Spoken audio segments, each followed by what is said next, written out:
Hindi na ihaharap ng prosekusyon bilang testigo sa impeachment trial ni Vice President Sara Duterte si Office of the Vice President Chief of Staff Zuleika Lopez.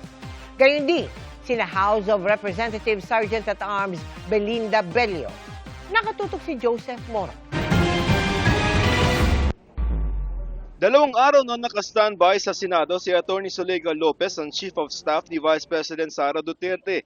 Isa kasi siya dapat sa ipapatawag na testigo ng prosekusyon para sa Article of Impeachment na culpable violation of the Constitution, high crimes of betrayal of public trust.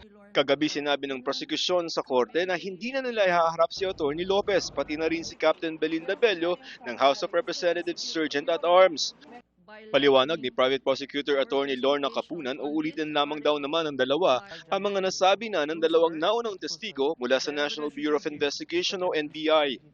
Si Atty. Lopez ang makikitang umiiyak sa video na ipinalabas sa impeachment trial ng bise sa kaparehong video kung saan ginawa umano ni Duterte ang pagbabanta sa buhay ng Pangulo, First Lady at dating Speaker. We would have offered Zuleika Lopez to confirm the authenticity and the provenance of that video. Exhibit P-4-10.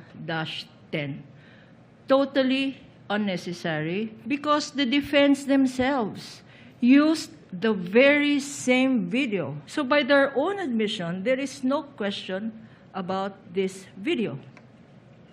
And so it is our contention, and we hereby manifest that with these admissions on file. Paglilinaw ni Capunan, hindi anya ito dahil natakot ang prosekusyon sa mga pwedeng sabihin ni Lopez.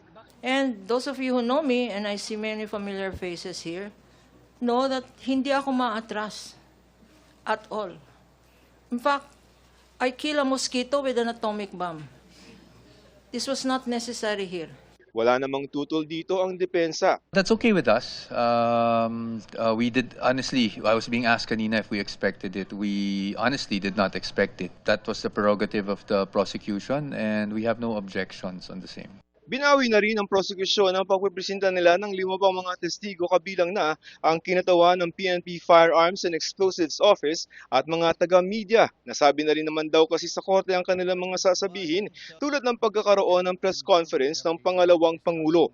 Si NBI Director Melvin Matibag na ang huling testigo ng prosekusyon para sa Article 4 o kaugnay sa umano'y pagbabanta ng Vice Presidente sa Pangulo. At sa susunod na linggo, sisimulan na ng prosekusyon ang paghahain ng mga testigo at ebidensya laban sa Vice Presidente kaugnay ng umano'y hindi niya wastong paggamit ng kanyang confidential funds.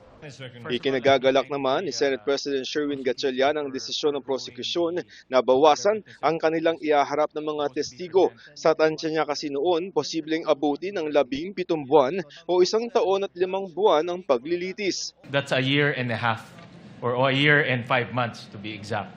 So any chance of shortening the proceedings will be highly appreciated. We know when to stop. Sa susunod na linggo, inaasang ipipresenta na ng prosekusyon ang ebidensya sa umano'y di wastong paggamit ng lampas 600 million pesos na confidential funds ng Office of the Vice President at Department of Education ni Vice President Duterte. Humingi at nakakuha na ng sapi ng prosekusyon para sa ilang mga opisyal ng bangko na nag-release ng mga confidential funds. Joseph Morong, Nakatutok 24 Oras.